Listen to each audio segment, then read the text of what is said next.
Mara's fingers trembled as she traced the faded letters on the ledger's cover. The old orphanage smelled of damp wood and forgotten memories, the silence pressing in around them. Jake shifted uncomfortably beside her, breaking the stillness. Why are we even here? This place is boarded up for a reason. Mara met his eyes, determination hardening her voice. Because something's not right. People disappear and no one talks about it. I want to know why. He ran a hand through his hair, glancing nervously down the darkened hallway. You think this Tallyman thing is real? She shrugged. I don't know, but I'm not leaving until I find out. Their flashlights cut through the gloom, revealing peeling paint and rusted hinges. Somewhere deep inside, a faint whisper seemed to stir, just beyond hearing. Jake swallowed. If this thing is real, what does it want? Mara's eyes didn't waver. Debt, something owed, and it's collecting. The house seemed to hold its breath. Outside, wind rattled broken windows. Inside, their footsteps echoed, each one heavier than the... The floorboards creaked beneath their feet as they moved deeper into the orphanage's bowels. Dust hung thick in the stale air, disturbed only by their cautious breathing. Jake stopped by a cracked window, peering out at the overgrown yard. You really think the Tallyman has anything to do with those missing kids? The ones from the old records? Mara pulled a crumpled photo from her jacket pocket. A faded black and white of children lined up on the porch, faces worn but eyes haunted. I don't know, she admitted, but every disappearance, every tragedy seems tied to this place. And the ledger. Her voice dropped. It lists names, dates, payments made, debts settled, but some names disappear, like they were never paid back. Jake's jaw tightened. So the Tallyman collects what's owed by, what, taking people? She nodded slowly. That's the theory, and whoever tries to run or hide ends up worse off. A sudden clang echoed from the end of the hall, making them both jump. Probably just rats, Jake said, though his voice lacked conviction. Mara shone her light toward the noise, heart pounding. Or maybe something waiting for us. The hallway stretched out before them, dark and silent, the flicker of their flashlights barely cutting through the shadows. Jake tightened his grip on the flashlight, glancing at Mara. You ever seen anything like this before? The ledger, I mean.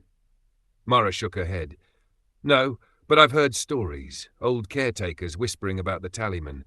Some say he's just a myth to keep kids in line. Others swear he's real. But no one talks about what happens after the Tallyman shows up. Jake swallowed hard. And what's that?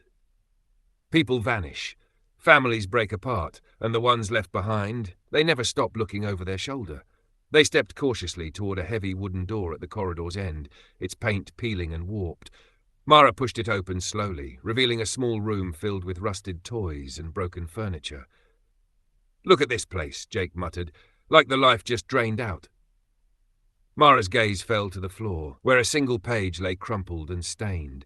She picked it up carefully. It was a torn page from a ledger, the ink faded but the name unmistakable. Sarah Whitmore, she read aloud. Gone missing 3 years ago. Jake's eyes darkened. And her name's in the ledger? Exactly, Mara said. This isn't just a book, it's a record, a list of debts owed and collected. Jake ran his fingers over the worn wooden table, glancing at the scattered papers and yellowed photographs pinned beneath a cracked glass surface.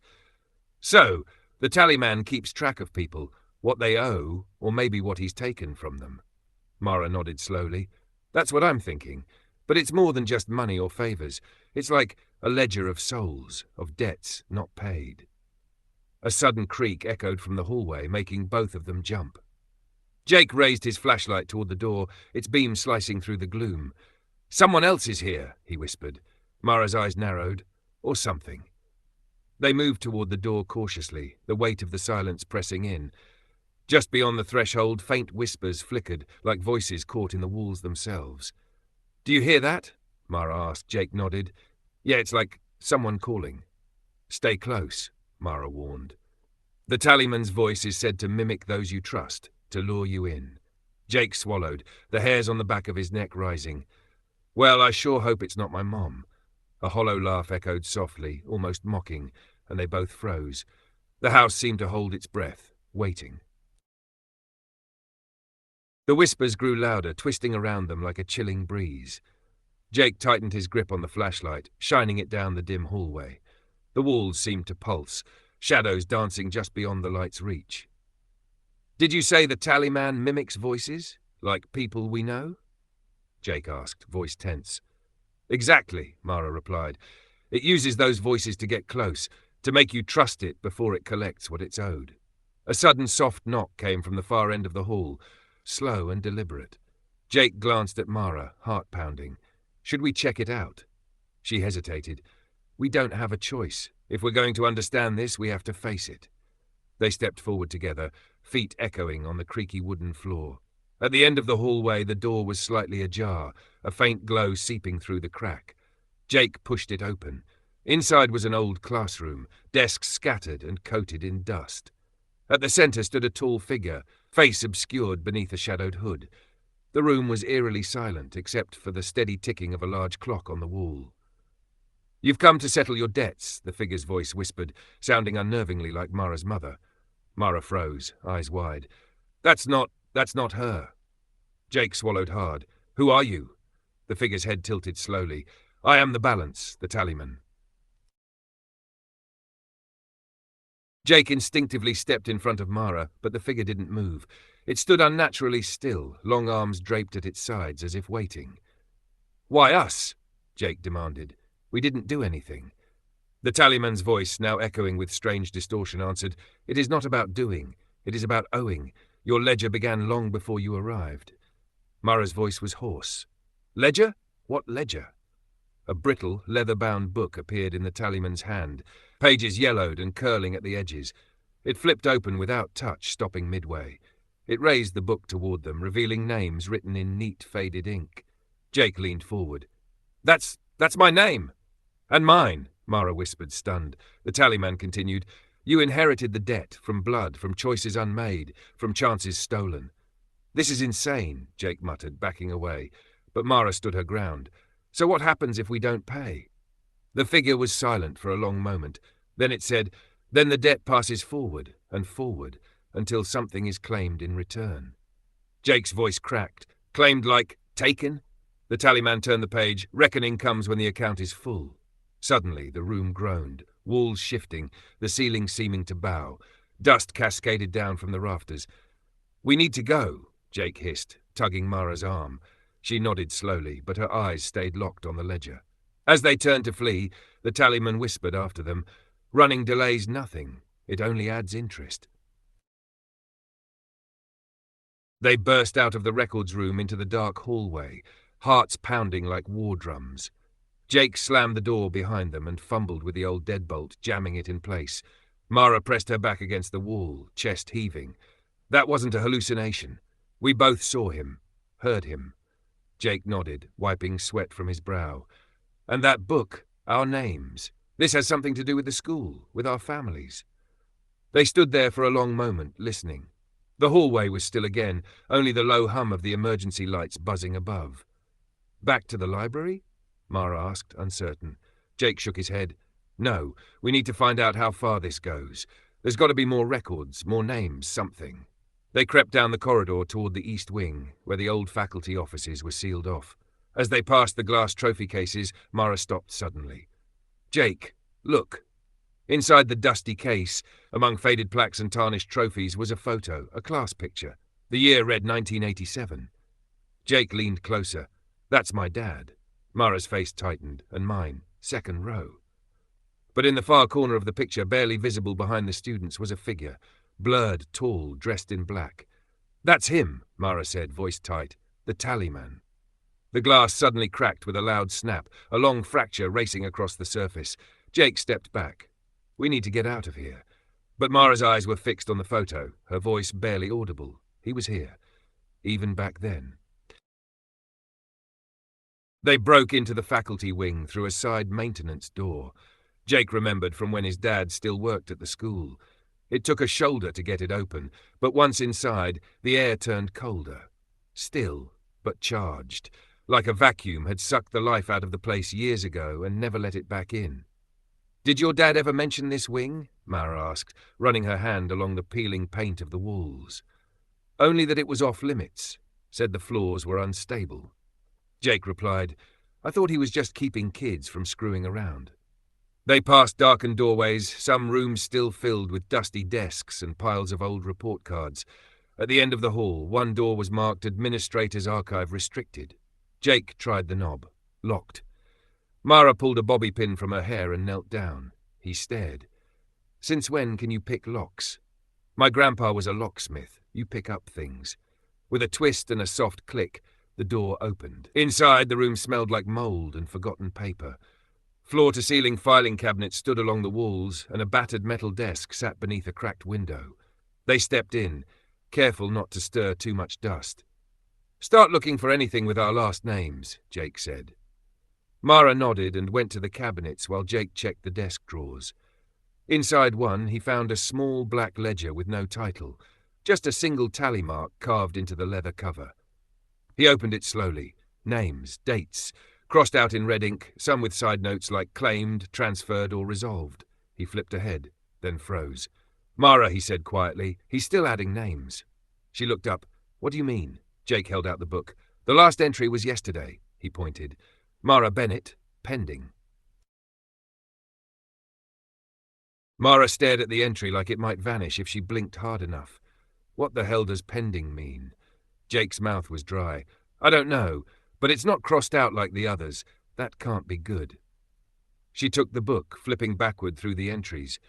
The names weren't in alphabetical order. They weren't by grade or year, just listed, dozens marked claimed. Some had no notes at all. One read simply, "Escaped, error corrected." "That's creepy," she whispered. "These go back decades." Jake ran a hand through his hair. "If your name's in here, mine might be too." She turned to the back again and scanned the latest few pages. Jake Traynor, 2 weeks ago, status unresolved. They exchanged a look, an understanding without words. This wasn't about some school legend anymore. They'd been marked, both of them. "I don't get it," Mara said. "How does some creepy accountant decide we're in debt to him? What does that even mean?" Jake looked back at the open door. "I don't know, but I think this place is the key." They searched deeper, cracking open dusty file drawers. In one, Mara pulled a faded folder labelled Disciplinary Ledger, Dismissed Staff. Inside were old staff reports, some with red stamps, termination for interference. Others were marked missing. One stood out. It was for a counsellor named Victor Hensley, fired in 1971 for inappropriate access to historical records. The last page was a handwritten note. Open quote, "He's not a man. He's a balance. He comes when the scales tip too far. Not punishment, correction. But he doesn't always get it right." Close quote. Jake looked at Mara. Victor tried to stop him, or at least expose him. A soft creak sounded behind them. They spun. A tall silhouette stood just beyond the threshold, its face a smooth, pale blur. Its arms hung unnaturally straight at its sides. In one hand it held a thin, worn book. The Tallyman had found them. Mara didn't scream. She froze, clutching the folder like a shield. Jake stepped in front of her without thinking, hands raised, voice shaking. "We didn't do anything. We didn't take anything." The figure didn't move. No words, no breath, just that eerie stillness. Then, slowly, it raised the book in its hand and opened it. The room felt colder. Mara tugged Jake's sleeve. "Look, his book. That's not the ledger we found. That's different." Jake looked. The pages weren't filled with names. They were blank, except for a thin column of numbers on the left side and faint stains along the edges like watermarks or tears. "Jake," she whispered, "I think he's writing it live." The Tallyman flipped to a new page. A line appeared. Jake Traynor. Outstanding Mara win. Outstanding. Jake's breath caught. This isn't just a record, it's a scorecard. He backed toward the hallway, pulling Mara with him. "We have to get out. Now." Still, the Tallyman didn't follow. He merely tilted his head as if curious. "We didn't owe anything," Jake said, trying to steady his voice. "I never cheated death. I never escaped anything." The figure finally moved, raising a single finger and tapping the book. 1, 2, 3 times. Then, almost delicately, it pointed toward the wall behind them. Mara turned and gasped. A new door had appeared, one that hadn't been there before. "No way," she breathed. He's giving us a way out?" Jake didn't believe it for a second. "He's testing us. That's what this is. A game. A trial." Mara hesitated. "Then what do we do?" The Tallyman took a step forward. Jake grabbed her hand. "We run. They bolted through the new door, which slammed shut behind them with a deafening bang. They found themselves in a dim corridor, lined with lockers from a bygone era, the air humming with fluorescent flickers and that same strange pressure, like being underwater. "We're not in the school anymore," Mara said quietly. "No," Jake agreed, voice grim. "We're in his version of it." The corridor stretched impossibly long, a warped mockery of the school's real architecture. Lockers towered higher than normal, numbers etched in rusted brass, none in order. Some were dented, leaking faint trails of ash, others clicked open and shut by themselves as if breathing. Jake slowed. This isn't just some illusion. It's changing around us." Mara nodded, eyes locked on the nearest locker. "I think this place is built from memory, regret, stuff kids left behind when they aged out or didn't make it." One locker snapped open beside them. Inside hung a perfectly pressed uniform, but its sleeves were too long, the collar stained with something dark. A photo was pinned to the door. Jake recognized the face. "That's Mr. Harrow. He died my sophomore year. Heart attack in the hallway." "Then why is his locker here?" Mara whispered. Jake looked at her. "Because this place doesn't forget anything." A distant creak echoed, metal bending. Then the click of shoes. One step, then another. "Is it him?" Mara asked. Jake didn't answer. He pulled her into a side hall, a narrow space where the light above them buzzed, revealing a series of open classroom doors. Whispers spilled from each. "I should have told someone. Wasn't supposed to be there that night. Thought the road was clear."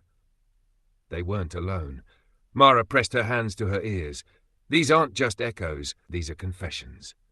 Jake stood still, scanning the hallway. One door was closed.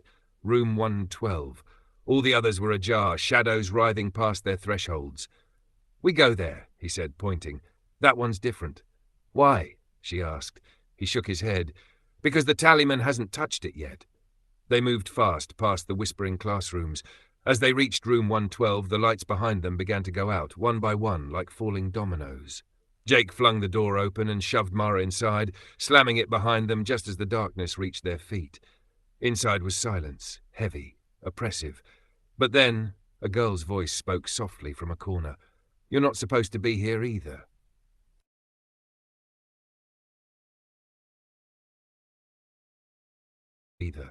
Mara stepped back instinctively, reaching for Jake's arm.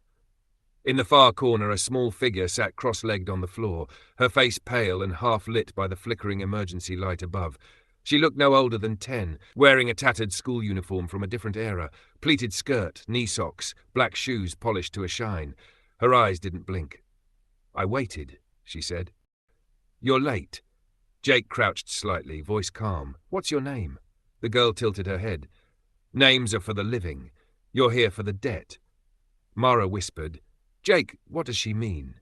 He shook his head but didn't look away. "We're not here to collect anything. We're just trying to understand what this place is."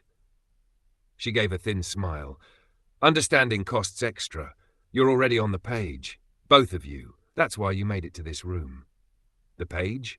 Mara echoed. "You mean the ledger?" The girl nodded. "Everyone who escapes fate leaves a mark. The Tallyman doesn't hunt by sight. He follows the imbalance.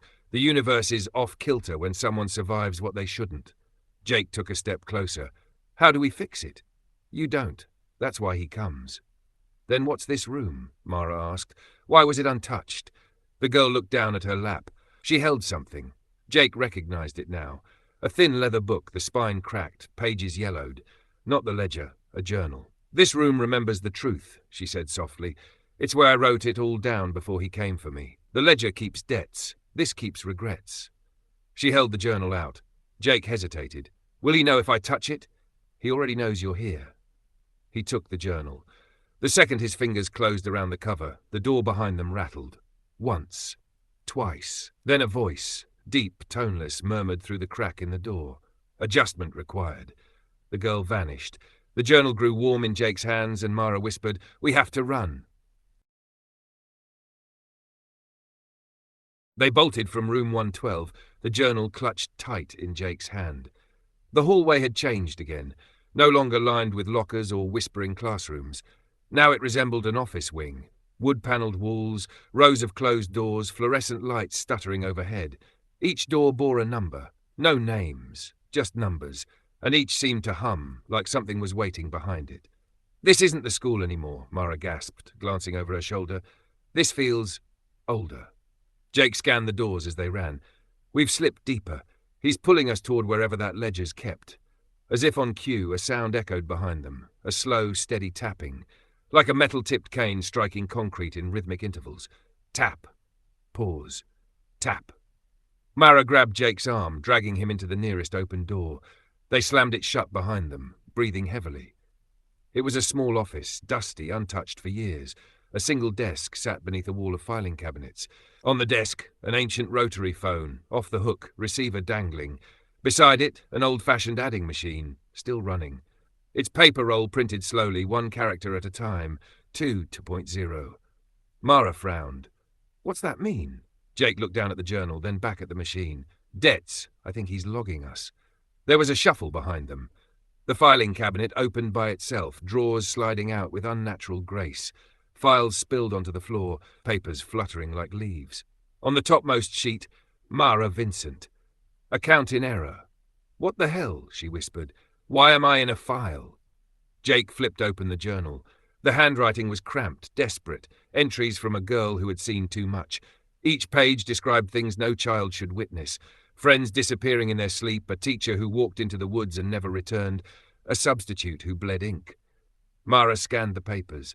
These aren't just stories. These are records of people who slipped through cracks, who didn't die when they should have. Another page unfurled from the adding machine. Woo. The tapping grew louder. Mara turned to Jake, panic in her voice. "Why's my account wrong? What did I escape?" Jake didn't answer, because the next name printed on the machine was Jake Ellison, temporary credit extended. Then collection imminent. And the door handle began to turn. The handle rattled, then slowly turned. Jake grabbed a rusted metal chair and jammed it under the doorknob. "Won't hold for long," he said, voice low. Mara moved to the filing cabinet, rifling through drawers. "There's got to be something about him, about how to stop this." The tapping outside stopped. Silence. Then a voice, clear and calm, filtered through the door, like a phone call with perfect reception. "Jacob Ellison," it said. "Extension granted without authorization. Ledger deviation logged. Come now, and your balance may be negotiated." Jake's skin crawled. "How does he know my full name?" Mara held up a file, its edges burned. "Because it's in here. You're not just listed, you're flagged." Jake turned the journal to the last page they hadn't read yet. A small slip of paper was taped there, handwritten, barely legible. Open quote, "He doesn't come for everyone. Only those who were supposed to die, survivors, coincidences, 1 in a million escapes. The universe counts losses. He keeps the balance." Close quote. Mara whispered, "You didn't just survive the fire, did you?" Jake's mouth went dry. It was a car crash, me and my mom. I walked away without a scratch. She didn't." Mara looked at him, eyes softening. "That's why you transferred here. New town, new start." Jake nodded slowly. "You?" Mara hesitated. "Pneumonia. Age 8. Heart stopped for 2 minutes, then just came back." Another slip of paper printed on the machine. "Mara Vincent. Reanimated in error. Adjustments scheduled." Jake's voice broke. "We're both on his list." The door creaked as the chair groaned under pressure. Something on the other side tapped once, deliberately. Then it spoke again. "There is no forgiveness in balance. There is only what's owed." Mara whispered, "We need to go deeper. Find the original ledger. If we can erase our names." Jake nodded, eyes scanning the room for a second exit. His gaze locked on a low vent beneath the desk. "Crawl space," he said. "It's tight, but it's a way out." The door cracked loudly behind them. Without waiting, they dove into the dark. The vent was barely wide enough to crawl through. Sharp edges scraped at their arms as they dragged themselves forward, dust choking the air. Behind them, the door splintered. Jake whispered, "He won't fit in here, right?" Mara answered, "Doesn't need to. He'll wait." The tapping began again, this time slower, patient. The tunnel bent downward, steeper than it should have been. It didn't feel like a school anymore. Pipes above their heads wept with condensation. Faint murmurs echoed ahead, soft voices repeating numbers in rhythmic tones. 3.1426592. Jake froze. "Pi?" Mara whispered, reciting infinite numbers, an endless loop. Someone stuck. They emerged into a chamber lit by flickering emergency lights. Desks were scattered haphazardly, each occupied by a person, head down, muttering equations, scribbling on paper without pause. Teachers, students, maybe former debtors. Jake stepped forward, but Mara grabbed his arm. No, look closer. Their skin was too pale, movements mechanical. Every few minutes one would pause, stand and whisper, "Total remains unpaid," before sitting back down and continuing. A voice echoed from above, "Every debt finds a desk." Jake whispered, "It's not just about dying, it's about owing. Time, fate, chances, we're all borrowing something." Mara's hands trembled. "This place, it's a purgatory for borrowed lives." A figure approached from a far corner, quiet as dust. It wore no face, but its suit was immaculate, black with thin pinstripes. A leather-bound ledger floated before it, pages turning on their own. The tallyman didn't speak. It just stopped, head tilted as if listening. Then the ledger snapped shut. Jake shouted, "No, we're not ready!" But the tallyman only pointed toward a desk with 2 empty chairs, fresh paper, sharpened pencils. Mara stepped back. "You want us to work it off?" The tallyman nodded once. Jake looked at Mara. "If we sit, we're his, forever." Mara reached into her backpack and pulled out the journal. "Then let's find a different ledger. The first one, the original debt." Jake's eyes lit up. Override the system. They turned and ran, ducking through a hallway marked with ancient script. Behind them, the tallyman didn't follow. He simply returned to the desk. The hallway stretched endlessly, walls narrowing as Jake and Mara pressed forward, their breaths shallow, hearts pounding. The distant ticking of clocks echoed, each tick a reminder of the time they owed. Mara glanced at Jake, voice barely a whisper. "If the ledger controls this place, then the original must be somewhere protected, somewhere no one's been for centuries." Jake nodded, gripping the journal tighter. "My grandfather's notes mentioned a vault of accounts, said it was hidden beneath the old orphanage on the edge of town, closed down decades ago." Mara's eyes widened. "That orphanage was rumored to be haunted. Nobody goes near it." "Haunted or not," Jake said, "it's our only lead." As they hurried through the dim corridors, shadows flickered, shapes shifting just beyond sight. The air grew colder, heavier, like the weight of unseen eyes tracking their every move. They reached a rusted steel door marked with faded numbers and symbols. Mara pressed her palm against the cold metal, hesitating. "Ready?" Jake exhaled sharply. "As I'll ever be." The door creaked open, revealing a spiral staircase winding down into darkness. With only their flashlights piercing the black, they descended. Each step echoed, the silence pressing in tighter. At the bottom, they entered a vaulted chamber, filled with rows of ancient filing cabinets and dusty ledgers. The scent of old paper and mold filled the air. Mara approached a large desk at the center, uncovering a massive leather-bound book embossed with gold, the original ledger. Jake reached out. "This is it." Suddenly the room trembled. The ticking grew louder, faster, urgent. A whispering chorus rose, voices pleading, accusing, warning. "We're not alone," Mara whispered. From the shadows emerged a figure, tall, faceless, dressed in a worn pinstriped suit, the tallyman. His ledger open, pages flipping rapidly, absorbing the whispers. Jake steadied himself. "We're here to make it right." The tallyman's gaze, empty yet infinite, locked onto them. "Balance must be restored," he intoned. "We want to settle," Mara said firmly. The ledger glowed, pages revealing their names and debts. Jake swallowed hard. "How?" The tallyman extended a hand, revealing a quill that dripped with ink as dark as night. "Sign here. Write the truth." Mara looked at Jake. "Our story, the debts that bind us." Jake took the quill, fingers trembling, and began to write. The chamber brightened with each word, the ticking slowing, the weight lifting. When the last stroke was done, the ledger snapped shut. The tallyman nodded once, a silent acknowledgement, and then vanished into the shadows. Jake exhaled, relief flooding him. "We did it." Mara smiled faintly. "For now." Outside, dawn broke, light spilling into the world, free from debts unseen. But somewhere, in the quiet corners of the earth, the ledger waits for the next name to be written.